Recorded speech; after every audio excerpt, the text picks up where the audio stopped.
Hello everybody, Liv from Dive Scout here. So, I've received a couple of requests to go back to the freediving online training videos. So here I am, doing another one for you. So today what I thought we could do is essentially a short version of a CO2 table. And I believe we did something very similar a few months back when I first did the challenge. But I thought we can do a slightly different version this time.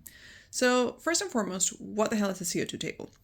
Essentially, one of the ways in which you can train to hold your breath for longer is to increase your tolerance to CO2 in your bloodstream. When you're not breathing, what happens is that the amount of CO2 will start increasing. And that happens even before the level of O2 or oxygen starts decreasing, which leads to contractions. So when you feel that kind of like urge to breathe and you feel like you're running out of air, you're actually not running out of air. It's just there's a lot of CO2 and that's what's triggering that response or that reflex. And to be able to hold your breath for longer, what you essentially want to do is build your comfort around the sensations, around contractions, so that your body understands it's actually okay. I'm not running out of air, and I can actually stay here for a bit longer. The signs for low O2 are very different to the signs for high CO2. So high CO2 is essentially those contractions. When you actually start getting low oxygen, what you'll start feeling is tingling in your fingers. You might feel tunnel vision or like you're about to faint. Those are the signs that you want to be worried about, not the contractions. So, a CO2 table, what it essentially does is, or what it looks like, is you hold your breath for a certain amount of time, and then you recover, or like breathe in between the breath holds for another certain amount of time. But those rest times, I guess, keep decreasing with every set. So say if you're holding your breath for 1 minute, maybe the first round you're also breathing for 1 minute, and then you hold your breath for 1 minute again, but then you breathe for 50 seconds. And then the next time you hold your breath for 1 minute, and then you breathe for 40 seconds, and so on and so forth. And this is essentially makes, what that does is that your body doesn't have the time to expel the CO2 that it's accumulated from the previous breath hold when you start the next one. So then by the time you finish the next one, there will be way more CO2 than you had in the previous set, therefore leading to contractions. So usually a CO2 table has 8 sets of breath holds, and you should set it for 50% of your maximum capacity. So the first thing you want to do is hold your breath for the longest amount of time that you can, write down that number, divide it in half, and that's the breath hold that you should be doing for a CO2 table. And then, as I said, the breathe up time should be decreasing. There's apps to help you like figure out what the rest times are. But look, the principle is the same. So what I thought we could do today, rather than a full CO2 table, which will take like 20 minutes, I thought we could do probably 45-second breath holds, which is achievable. And then the kind of like decreasing recovery times, we're going to keep it very short. We're going to start with 8 breaths, and then 7 breaths, and then 5 breaths, 3 breaths, 2 breaths, and then the last one will essentially do 1 breath before holding for 45 seconds again. So look, I've never done this before, so I don't know if it's going to work, but let's see how we go. How does that sound? Okay, so first thing I want to do is relax, do a bit of a body scan, make sure that no muscles are tensing up, that you're not using any muscles that you shouldn't be using. Put your attention in your feet, in your legs, in your abdomen, in your chest, your shoulders, arms, hands, neck, face. I sometimes find that I'm frowning. Make sure you're not frowning. And once you're nice and relaxed, visualize what this will feel like. It's probably going to feel interesting. It's going to feel new. When we hold our breath, we might be more acute of or more aware of our surroundings because there will be silence.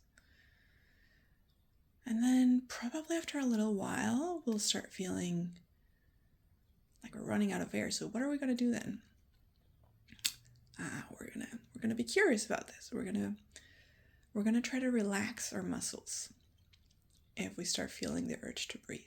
We're not gonna give in.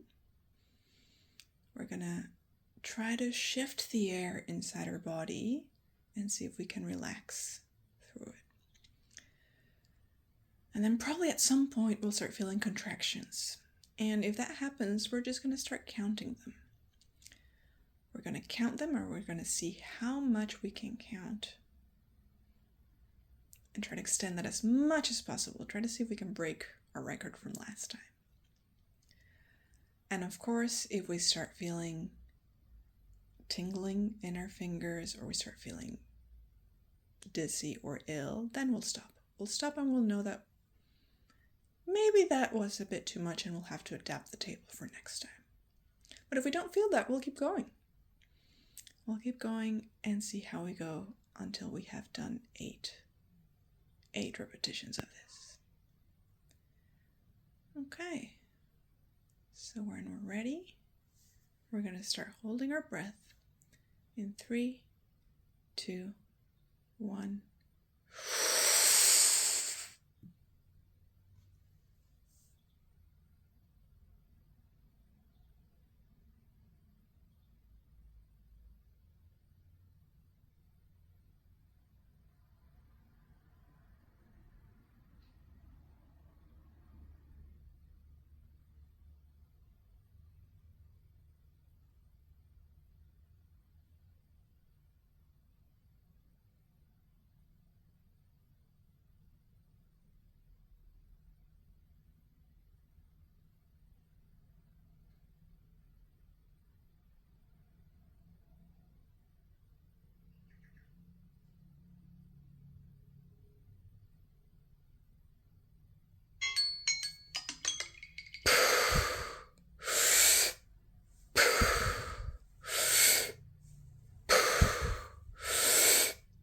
Three recovery breaths,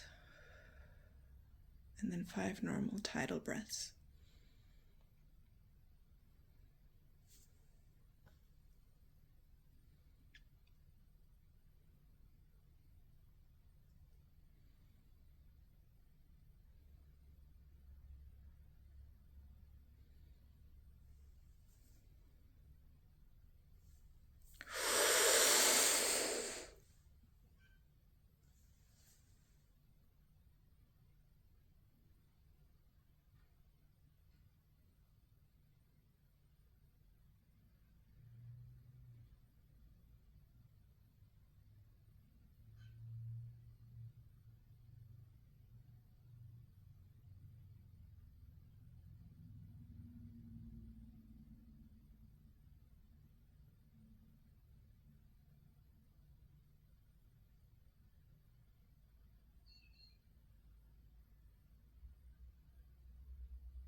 Now tidal.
And that's it. How did you guys go? Let me know in the comments below what you found in this exercise. Now, if you found that was way too easy, for example, I didn't get any contractions, you can extend it. You can go breath hold for 1 minute and keep the recovery times the same. If you found that it was too hard, you can go the other way around and go 30-second breath hold and keep the recovery times the same. Look, essentially, you can play around with it however you want. The main thing to keep in mind is you want decreasing recovery times and the exact same amount in terms of breath holds. So usually you want to do that for about a month or so in terms of training before jumping in to build your O2 capacity, which I will cover in another exercise. But yeah, hopefully that helps. Let me know how you went. And if you have any other free diving training exercises that you quite enjoy, let me know. And maybe we can do that and give that a go as well. All right. See you next time.